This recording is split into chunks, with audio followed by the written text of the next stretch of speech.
Añoranzas de electricistas, de Víctor Manuel Sánchez. La historia de los electricistas nos permite encontrar una trayectoria política de su presente.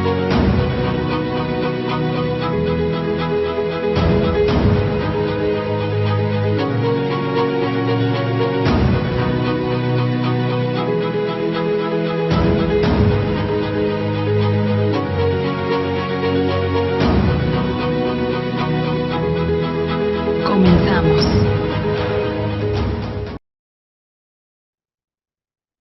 Muy bien. En otra añoranza de electricistas y con motivo, perdón, no debía haber hecho eso. Con motivo de las fechas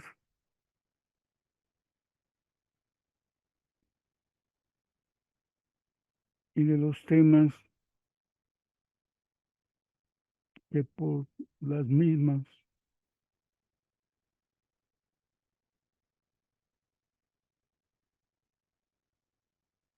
se han venido haciendo comentarios o presentando alabanzas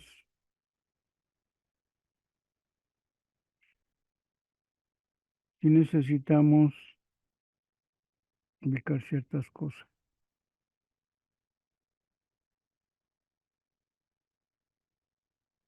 Justamente por el aniversario que se ha estado festejando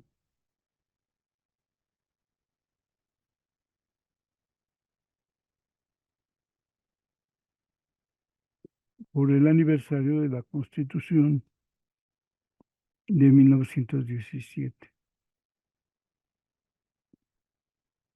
Tengo una colección de documentos propiamente de desplegados que se realizaron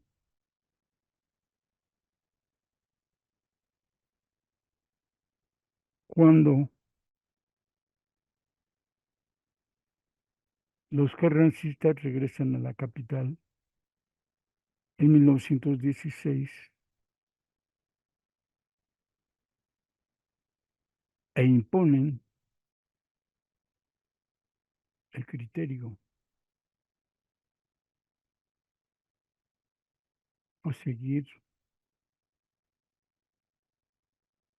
en la perspectiva de su composición de poder y fuerza ideológica.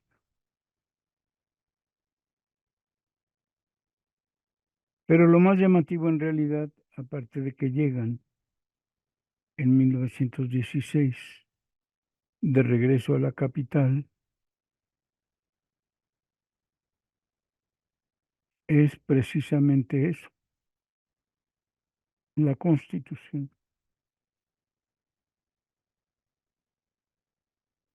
Es el gran proyecto político, el gran proyecto ideológico dominante. Eso es lo que tenemos que entender. En un año, menos de un año, el peso de las armas, el golpe contra la clase trabajadora y el surgimiento de la Constitución de 1917 en febrero de aquel año parece que logra olvidar lo que había pasado en 1916.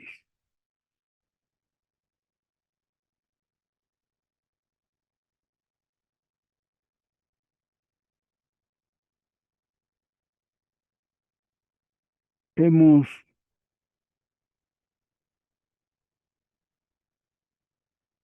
visto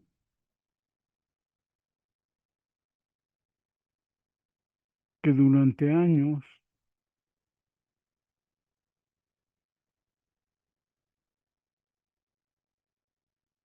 e incluso insistimos ya en 1917,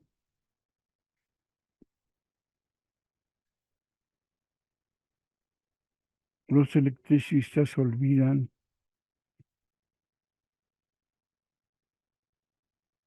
lo que les pasó un año antes.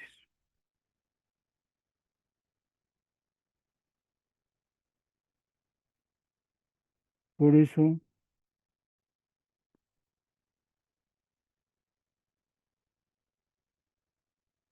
queremos hacer esta añoranza. Punto número 1.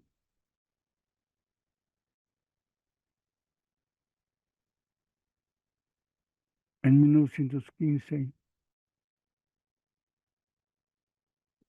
la ruptura de las fuerzas revolucionarias en la capital, mejor dicho, en el país, queda claro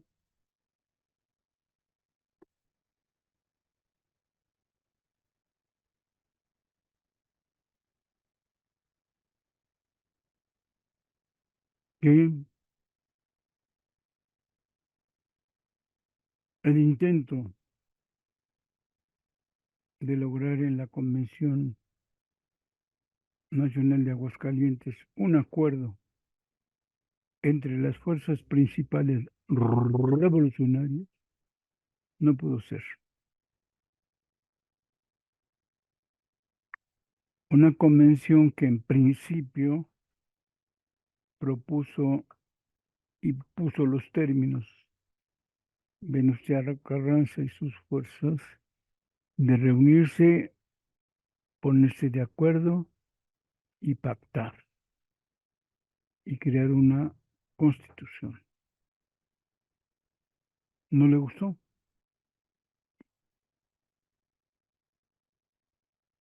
No le gustó porque lo primero que se decidió en la convención fue indicar que Carranza y Villa debían renunciar como militares. La convención iba a nombrar un presidente y todo el mundo debería acatar la jefatura del nuevo presidente electo. ¿No le gustó? Carranza rompe drásticamente con la Convención de Aguascalientes y se lanza por su cuenta en la lucha por el poder. Las fuerzas militares quedan divididas. Quienes defienden a la Convención de Aguascalientes son Villa y Carranza. Perdón. Francisco Villa y Emiliano Zapata. Y quienes desobedecen sus acuerdos son los carrancistas. ¿Dónde está Obregón? Por ejemplo. Y otros revolucionarios más.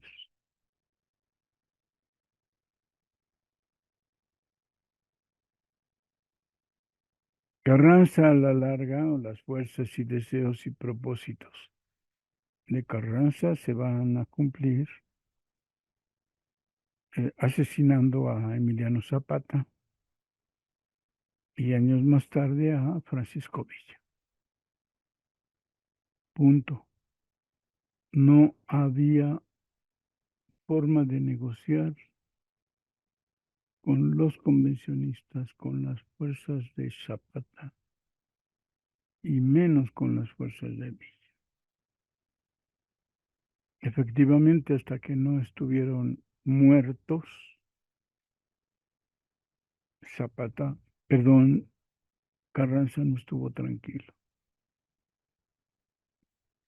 En 1916, para imponer su fuerza política, convoca elecciones con una idea clara, crear una constitución, una nueva constitución política para México.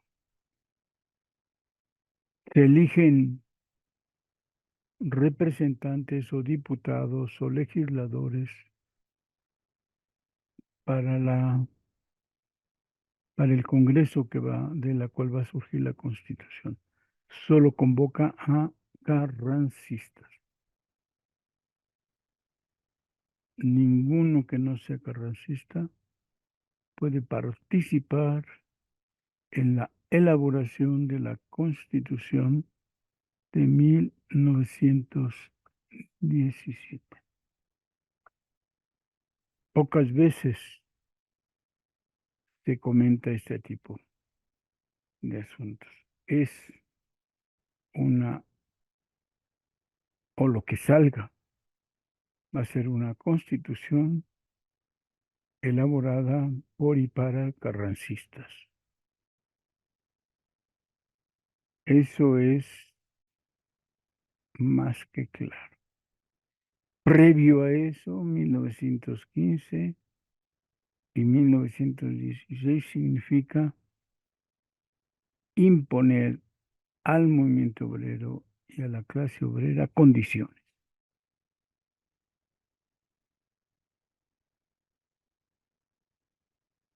En especial después de la huelga general de 1916, que dos temas.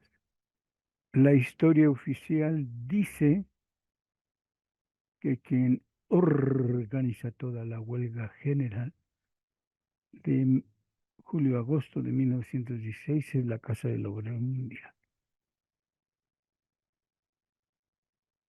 Hay una doctora Carbó que tiene un libro especialmente dedicado a la huelga de 1916, donde señala que efectivamente quienes organizan esa huelga es la Casa del Obrero Mundial. Nosotros hemos discrepado,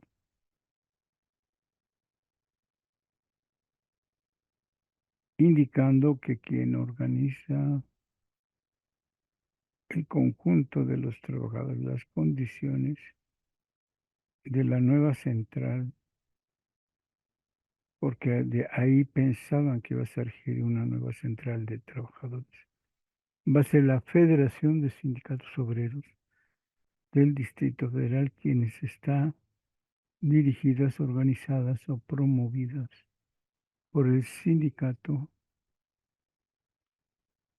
de Trabajadores Dependientes de Restaurantes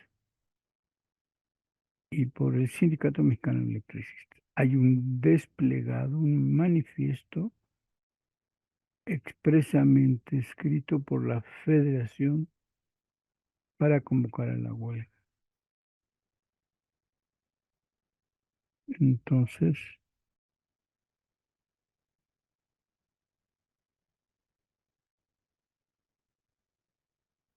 de esto se trata esta añoranza,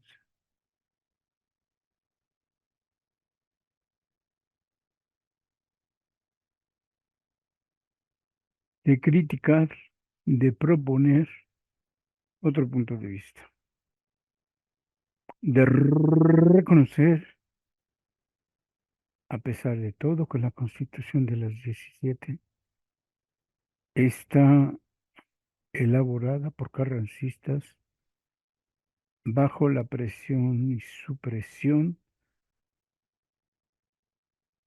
del movimiento obrero organizado por sí mismo.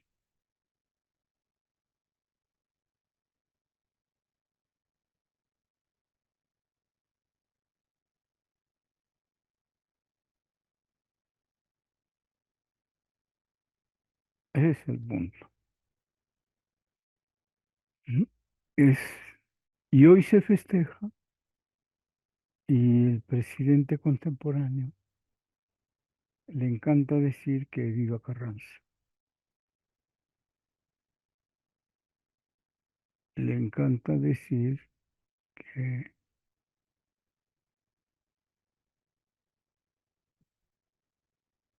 la Constitución es la mejor del mundo y que es carrancista, sin ver que durante 1916, por órdenes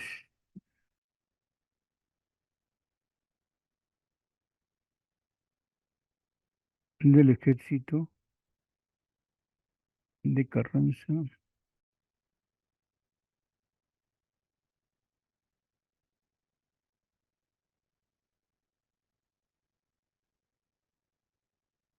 por eso vamos a ver estos documentos para señalar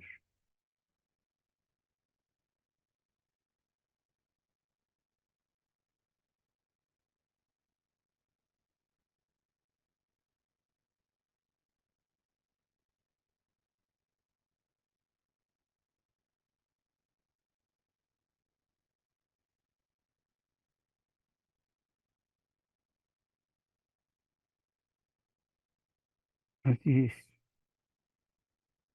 Veamos pues lo que pasó.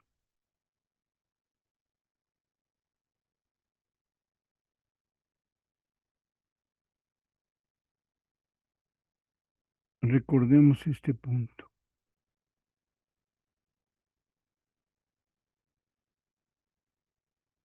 Nos quede claro, que nos quede claro entonces, 1915 va a ser el año decisivo para el Sindicato Mexicano de Electricistas de crear su organización sindical. Los trabajadores electricistas se esfuerzan durante todo 1915 para encontrar las formas, las pautas, las tácticas que le permitan enfrentar a las tres empresas imperialistas de la cual forman parte todos sus miembros. Es decir, electricistas, sí, telefonistas y telegrafistas. La organización importante, base de la industria, de todas las industrias, de la economía nacional, por decirlo así,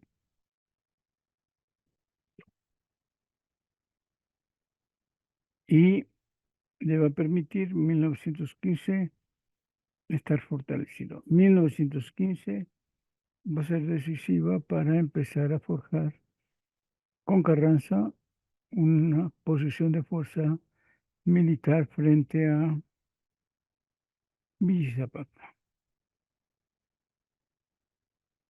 Están las fuerzas revolucionarias en busca del poder político que nadie tiene todavía. No se sabe. La convención iba a ser la forma de encontrar el poder político y un triunfador. No fue posible.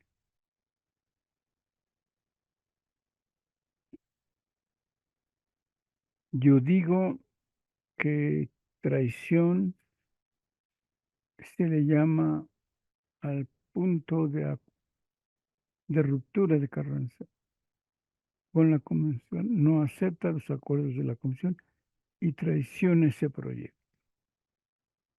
Y se va en contra de las fuerzas convencionistas que para 1915 van a ser las fuerzas militares revolucionarias de Francisco Villa y de Emiliano Zapata. Queda claro, 1915. Regresa Carranza en 1916 y lo que tenemos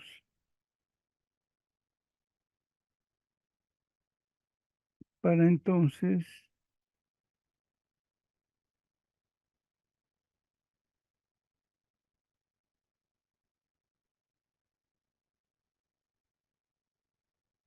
es una posición de fuerza.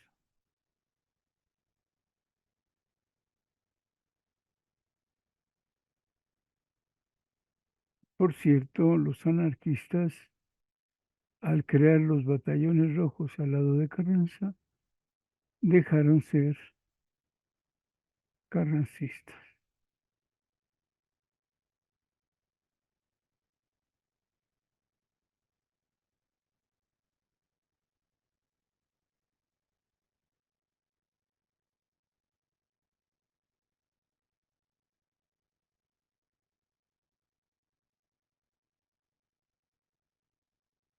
En septiembre de 1962, en las instalaciones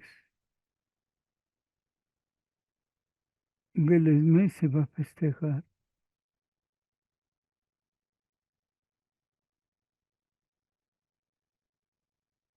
a la Casa del Obrero Mundial. El artículo central está escrito por Luis Ocho Rivera, el primer secretario general del ESME, donde él dice que él en especial no dice que sea el ESME, pero él sí fue capitán de caballería de los batallones rojos. Y explica en este artículo de 1962, titulado Casa del Obrero Mundial, Salud y Revolución Social, su proceder personal. Nunca dice que todo el ESME o que el ESME fue parte de esos batallones rojos. Pero sí,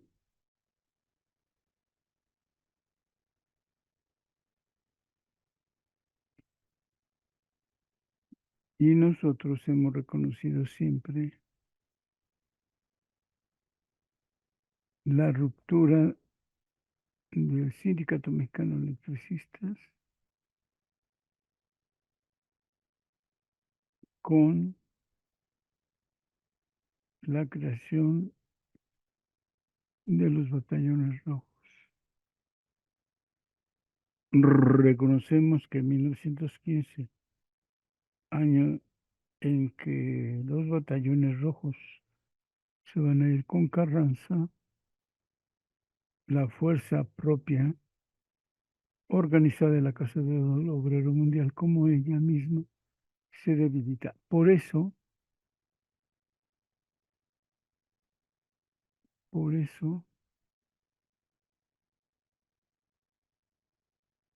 quien va a tomar el lugar de la Casa del Obrero va a ser el Sindicato Mexicano de Electricistas a través de la Federación de Sindicatos Obreros del Distrito Federal.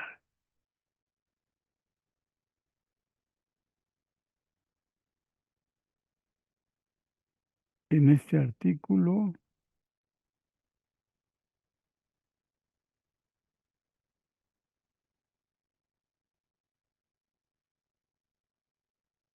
Luis Ochoa reconoce una confusión de quién fue en realidad o qué pasó en 1915 en la capital de la República. Es un artículo dedicado a ensalzar a la Casa del Obrero Mundial.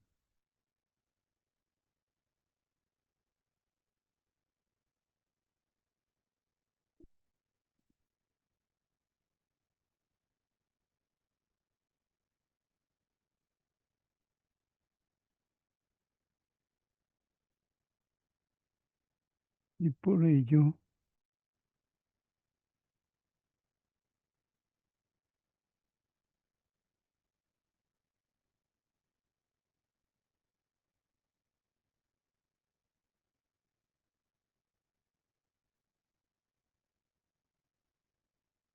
solo se habla de la Casa del Obrero Mundial y de su fortaleza. Dice, por ejemplo, el domingo 15 de julio de este año, de 1962, se efectuó en la Arena México un mitin organizado por la Central Nacional de Trabajadores para conmemorar el 50 aniversario de la Casa del Obrero Mundial.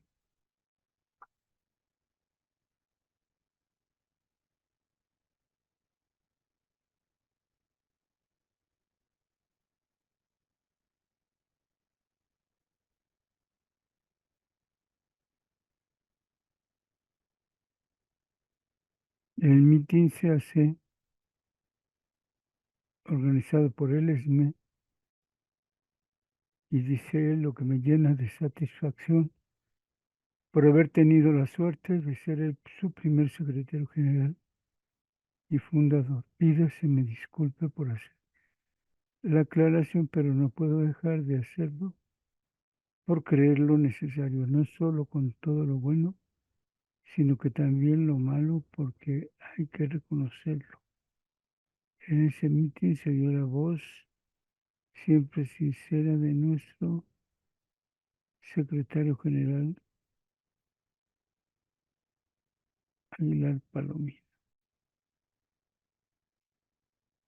haciendo reminiscencias de aquella época,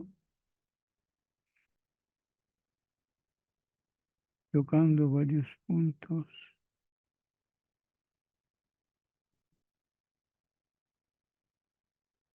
sobre esos años.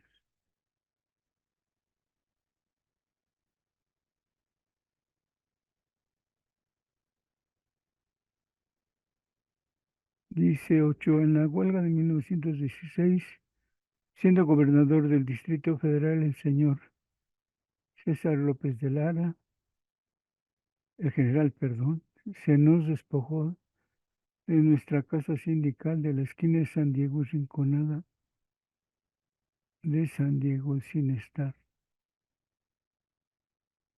recogiéndonos todo el archivo y objetos varios y llevados a Palacio Municipal, aclonándonos a muchos compañeros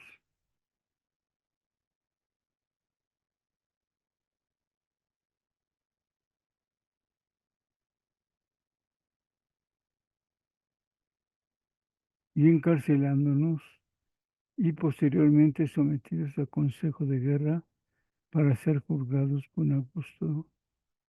con acopio de crueldad por el jefe de policía, desgraciadamente llamado Agustín López, sinónimo del estimable compañero y sus esbirros. Pero eso se hizo.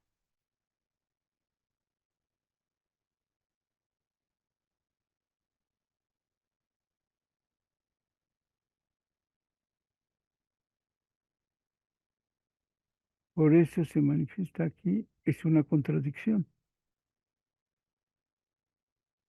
como escribe Luis Ochoa.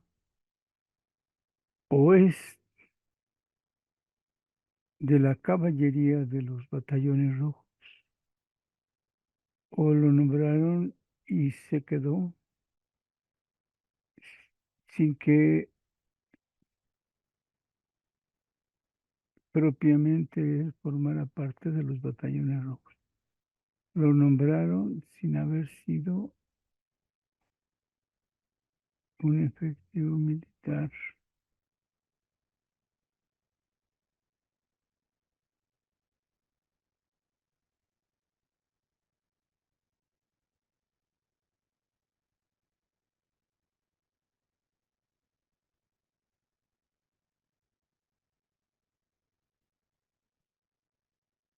No, bueno, la contradicción está escrita por propio Luis Ochoa en este artículo. A una costa de nuestras vidas, tomamos las armas y agrupados formamos los batallones rojos a través del íntegro Gerardo Murillo, doctor Lato, y como un solo hombre nos fuimos a la guerra. Él, pero insisto, leyendo todo el artículo, no es claro.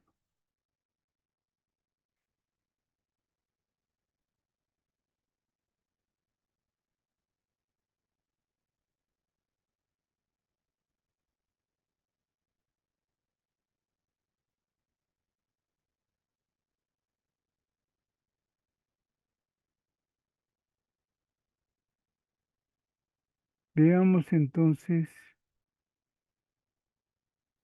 en qué queda este asunto. En este festejo de 1962,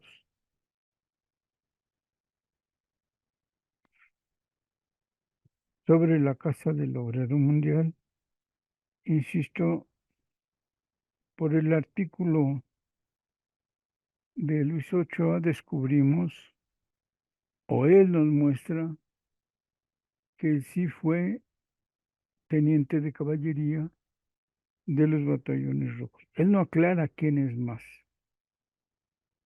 Queda claro que es el secretario general, él mismo lo escribe, él mismo lo dice, y escribe un elogioso artículo de la Casa del Obrero Mundial.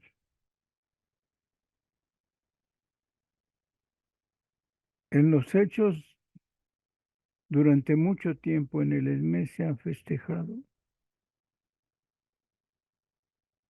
esta contradicción.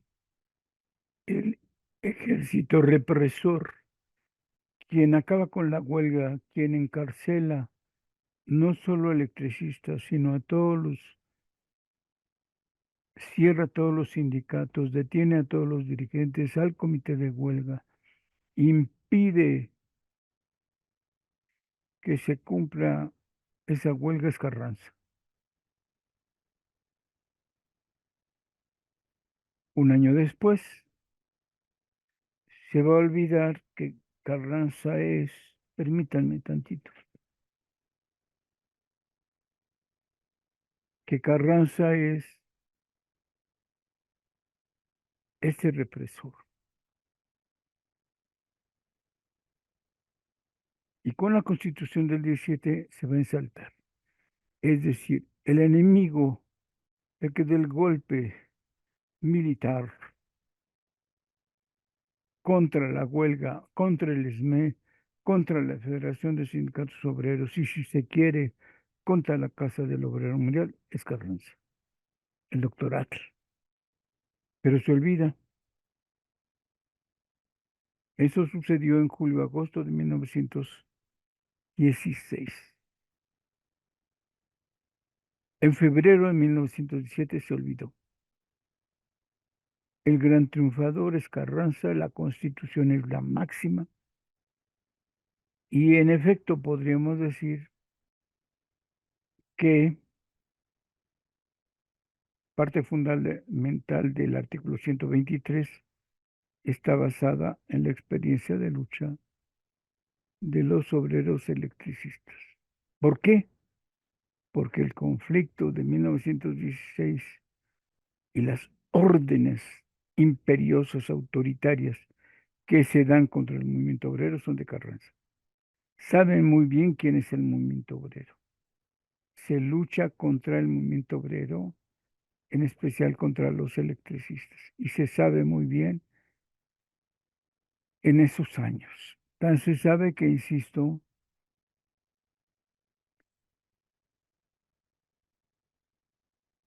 después de que años con años se va a festejar la Casa del Obrero Mundial y que se tiene una visión básica de lo que es la Casa del Obrero Mundial, se reconstruye la historia adoptando la postura oficial de ese mito llamado Casa del Obrero Mundial como organismo anarquista. Dejó de serlo. Esto tenemos que decirlo de manera clara. Los obreros, los dirigentes que forman los batallones rojos, que eran miembros de la Casa del Obrero Mundial, rompen su posición política de anarquistas al convertirse en carrancistas con los batallones rojos. Ni Ana Carbó, ni los propios miembros de la Casa del Obrero Mundial dieron elementos de reconocimiento al sometimiento y al olvido tajante del anarquismo. Estos artículos sobre la Casa del Obrero Mundial que les comentamos salieron publicados en Lux en 1962 reflejan esa historia inventada, ese mito de la Casa del Obrero Mundial, como precursor excelente, único y totalitario de la fuerza obrera. El ESME estuvo en contra de la Casa del Obrero Mundial. Creó la Federación de Sindicatos Obreros del DF y sin embargo años después hubo una ideología completamente diferente donde hacen ver que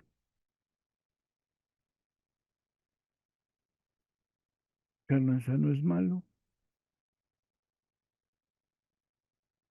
que la Casa del Obrero Mundial es más importante que nada y que influyó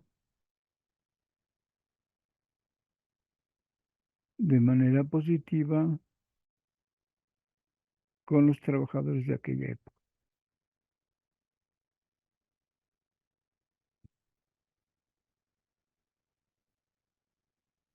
Y lo hizo, por supuesto. Miren,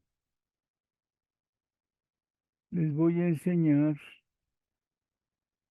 cómo se agrega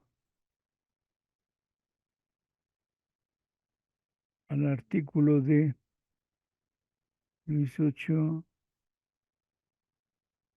esta información. Está un título que dice Luis R. Ochoa, primer secretario general del ESME y capitán de caballería de los batallones rojos de la Casa del Obrero Mundial. Su foto como militar y muy elegante. No lo creemos. No dice más, pero no lo creemos. No lo sabíamos, pues. Siempre hemos mantenido la idea de que el conjunto, los electricistas, los telefonistas y los telegrafistas simplemente no fueron parte ni tomaron en consideración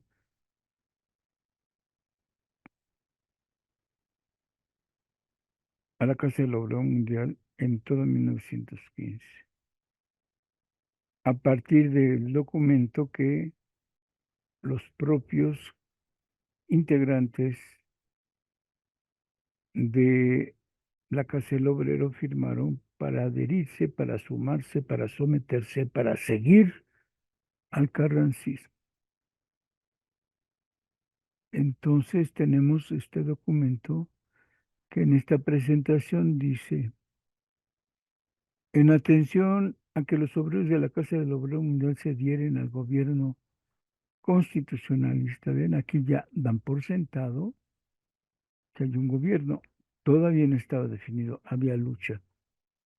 Y el encabezado dice, firmado en Veracruz, febrero 17 de 1915. Se ha acordado hacer constar las cláusulas que normarán las relaciones de dicho gobierno con los obreros y la de estos con aquel para determinar la forma en que los obreros han de prestar su colaboración a la causa constitucionalista, es decir, el anarquismo se olvidó. En este señalamiento queda claro. Ni Carbón ni Ana María Carbó reconoce este fin del anarquismo de la Casa del Obrero Mundial, ni la propia historia como este documento va a señalar lo que estamos afirmando. Suscribieron al efecto el presente documento por la Casa del Obrero Mundial los ciudadanos Rafael Quintero, Carlos M. Rincón, Rosendo Salazar, Juan Tudó, Salvador González García, Rodolfo Aguirre, Roberto Valdés y Celestino Casta, nombrados en comisión ante el primer jefe del ejército constitucionalista encargado del Poder Ejecutivo por el Comité Revolucionario de la Ciudad de México, el cual a su vez representa a la Casa del Obrero Mundial, y por el licenciado Rafael Subarán, secretario de Gobernación, en representación del expresado primer jefe.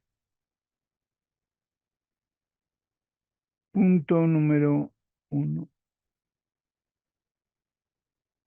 El gobierno constitucionalista reitera su resolución expresada por decreto del 4 de diciembre del año próximo pasado de mejorar por medio de leyes apropiadas la condición de los trabajadores, expidiendo durante la lucha todas las leyes que sean necesarias para cumplir aquella resolución. Segunda, a los obreros de la Casa del Obrero Mundial, con el fin de acelerar el triunfo de la revolución constitucionalista e intensificar sus ideales en lo que afecta a las reformas sociales, evitando en lo posible el derramamiento de sangre, hacen constar la resolución que han tomado de colaborar de una manera efectiva y práctica por el triunfo de la revolución, tomando las armas ya para guarnecer la población que esté en poder del gobierno constitucionalista, ya para combatir a la reacción. Eso es para el Constitución, para Carranza, Villa y Zapata. La reacción, la única fuerza revolucionaria son los carrancistas. Y los obreros de la Casa del Oro Mundial aceptan que los únicos revolucionarios son los carrancistas y que van a combatir a la reacción. Para llevar a cabo las disposiciones contenidas en las cláusulas anteriores, el gobierno constitucionalista atenderá con la solicitud con que hasta hoy lo ha hecho las justas reclamaciones de los obreros en los conflictos que puedan suscitarse entre ellos y sus patrones, como consecuencia del contrato de trabajo. Cuarta, en las poblaciones ocupadas por el ejército constitucionalista, y a fin de que éste quede expedito para atender las necesidades de la campaña, los obreros se organizarán de acuerdo con el comandante militar de cada plaza para el resguardo de la misma y conservación del orden. Es decir, todos los miembros de los batallones rojos y los integrantes de la Casa del Obrero Mundial quedan bajo la orden del comandante militar de cada plaza. En caso de desocupación de las poblaciones, el gobierno constitucionalista, por medio de otro comandante militar, avisará a los obreros su resolución, proporcionándoles toda clase de facilidades para que se reconcentren en los lugares ocupados por las fuerzas constitucionales. Es decir, la Casa del Obrero Mundial hará su labor, su doble labor. Uno, solamente donde haya fuerzas constitucionalistas. Difundirán sus propuestas de organización o, en su caso, combatirán a la reacción. Quinta,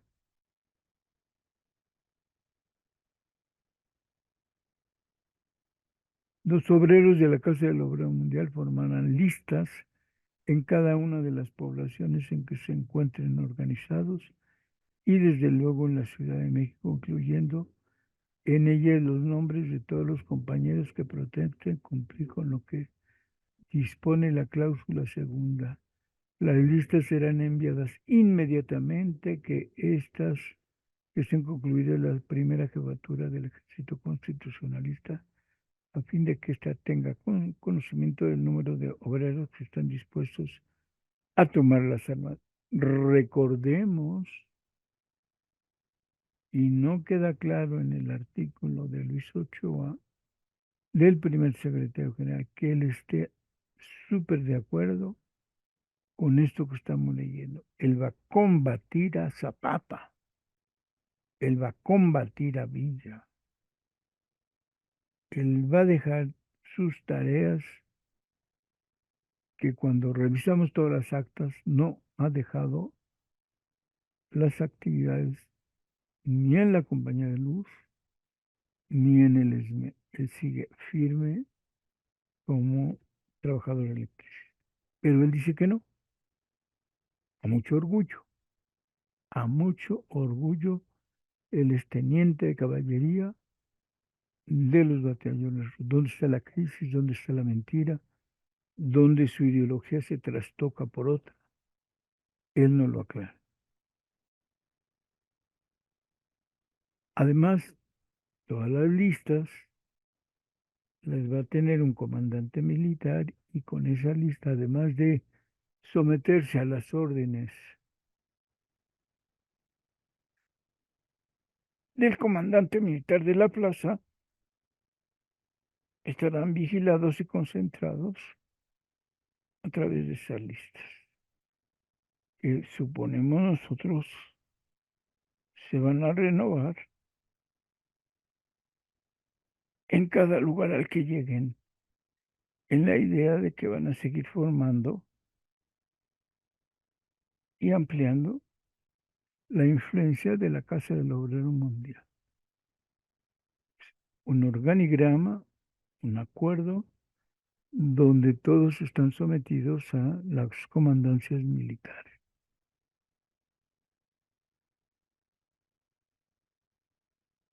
Texto.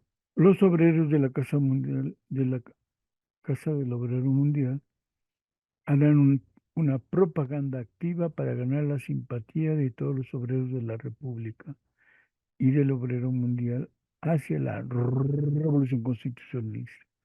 Van a hacer propaganda en relación a que Carranza y los suyos son los mejores, demostrando a todos los trabajadores mexicanos las ventajas de unirse a la revolución, ya que ésta hará efectiva para las clases trabajadoras el mejoramiento que éstas persiguen por medio de sus agrupaciones. Séptima, los obreros establecerán centros o comités revolucionarios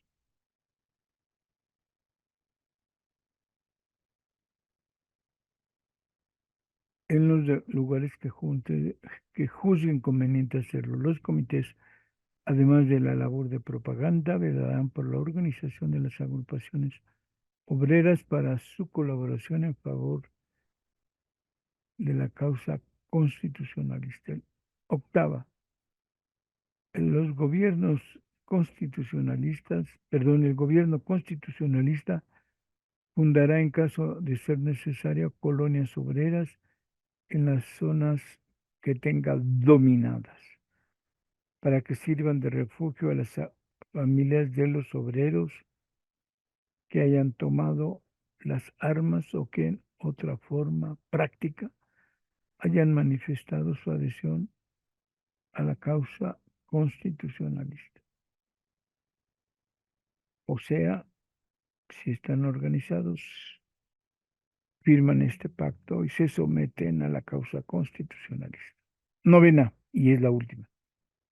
Los obreros que tomen las armas en el ejército constitucionalista y las obreras que presten servicios de atención o curación de heridos u otros semejantes llevarán una sola denominación, ya sea que estén organizados en compañías, batallones, regimientos, brigadas o divisiones. Todos serán designados con la denominación de rojos, los batallones rojos.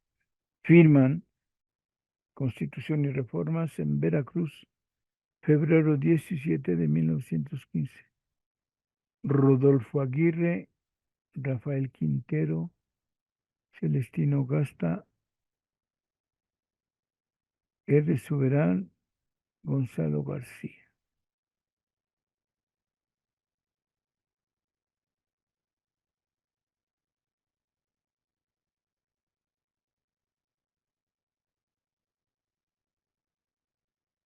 Queda claro que el anarquismo con este documento muere y que los dirigentes más importantes de la Casa del Obrero Mundial terminan con él. Son ahora constitucionalistas. Harán todo lo que diga Carranza, buscarán todos los ideales de Carranza, combatirán a la reacción, es claro. Hay un siguiente documento donde de cierta forma se vuelve a trabajar una especie de ordenamiento general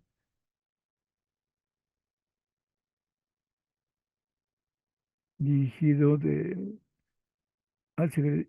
secretario de Gobernación al Comité Revolucionario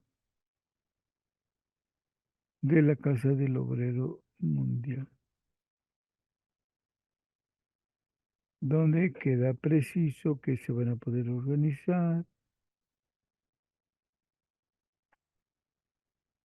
y es un documento escrito directamente a Rafael Quintero, Carlos M. Rincón, Rosendo Salazar, Juan Tudó, Salvador Gonzalo García, Rodolfo Aguirre, Roberto Valdés y Celestino Gasca como representantes del Comité Revolucionario de la Casa del Oro Mundial. Recordemos que uno de los historiadores, o quien escribió dos tomos sobre la Casa del Obrero Mundial, fue Rosendo Salazar,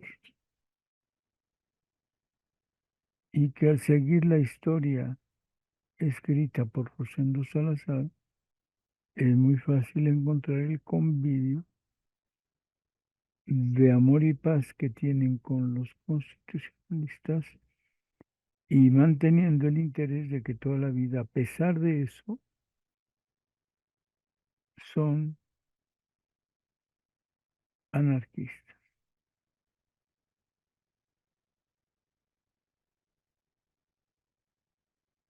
Entonces, nos debe quedar claro, no nos va a dar tiempo de leer el documento de la Federación de Sindicatos Obreros. No hay un documento, yo no encontré un documento de la Casa del Obrero Mundial para convocar a la huelga general de 1916. Pero sí lo hay de la Federación de Sindicatos Obreros del Distrito Federal. Y el 1 de mayo de 1916 hay un desplegado muy amplio y grande del ESME criticando a toda la compañía de luz, en especial a los superintendentes de las divisiones foráneas. Esto le da un ambiente claro de que la federación va en contra no de Carranza, sino de los empresarios, patrones industriales, jefes, porque siguen pagando en oro. Bueno, lo vamos a leer la próxima. Pero sí que queremos señalar que hay una historia oficial donde toda la vida y a pesar de su gran error, la Casa del Obrero Mundial sigue siendo la Casa del Obrero fuerte, poderosa, anarquista, exclusiva, autónoma, irreverente, cosa que negamos. No fue así. Entonces, cuando uno solo lee a Luis Araiza y a Rosendo Salazar en los libros que ellos mismos escribieron sobre la Casa del Obrero Mundial, o cuando revisamos la historia oficial que se escribe desde la perspectiva de los carrancistas, siempre los héroes obreros en la Casa del Obrero Mundial. Y es falsa esa parte. Ahora viene la gran confusión. ¿Por qué en menos de un año al movimiento obrero organizado se le va a olvidar al gran enemigo Venustiano Carranza, al gran enemigo el ejército constitucionalista o al gran enemigo la Constitución de 1917? A partir de ella todo se tergiversa, todo se acaba, el mundo obrero es otra cosa y efectivamente en 1962 al festejarse los 50 años de la Casa del Obrero, de la traidora Casa del Obrero, de la antianarquista Casa del Obrero, en el ESMESA, junto con los propios integrantes vivientes de la Casa del Obrero y el gobierno de ese tiempo festejan los 50 años de la Casa del Obrero. Falso. Hay una ideología dominante que, como bien la describió Arnaldo Córdoba, pervierte, cambia los intereses y los valores de los trabajadores y olvidan quién fue el gobierno, que todavía no lo era, pero así se llamaba, más represor que haya existido en contra de los derechos de las formas sindicales, de las propuestas de los trabajadores, porque remite a un golpe duro, efectivo contra todos los obreros de la capital, en especial contra los que convocaron a la huelga general de 1916. Eso se ha olvidado. Hoy, ese dominio de la ideología, hoy reconocer que la Constitución es carrancista, porque la reacción no pudo tener elementos suficientes para ejercer su dominio militar. Y entonces lo que tenemos es una constitución que se hizo a partir de la derrota de los reaccionarios ejércitos, la División del Norte de Pancho Villa y el Ejército Libertador de Emiliano Zapata. No representa la Constitución del 17 los intereses fundamentales de los trabajadores del campo y la ciudad. Es una facción burguesa que defendió las relaciones de propiedad capitalista establecidas en México. Nos lo indica no el documento, no la Constitución, pero sí esta división y esta lucha por el poder político que entablan por una parte Francisco Villa, Emiliano Zapata, en contra de las fuerzas constitucionalistas, que fueron las que vencieron y que, como se dice, escribieron la historia según los triunfadores. Bueno, vamos a leer la próxima vez. Ya leímos este documento donde la Casa del Obrero se somete plena y conscientemente al carrancismo, y vamos a leer el documento de la convocatoria de la huelga de 1916 para terminar diciendo cómo Carranza reprime a los obreros de la capital, a los obreros que convocaron una huelga general y que no eran miembros de la Casa del Obrero, porque esos anarquistas dejaron de serlo y porque recién llegaban en 1916 de regreso y se desplazaron cada quien a sus lugares, a su trabajo, porque les quitaron todo lo que habían ganado. Aguas. El 5 de febrero, y dejamos la duda, ¿debemos o no festejar la Constitución del 17? Según la información que tenemos, no.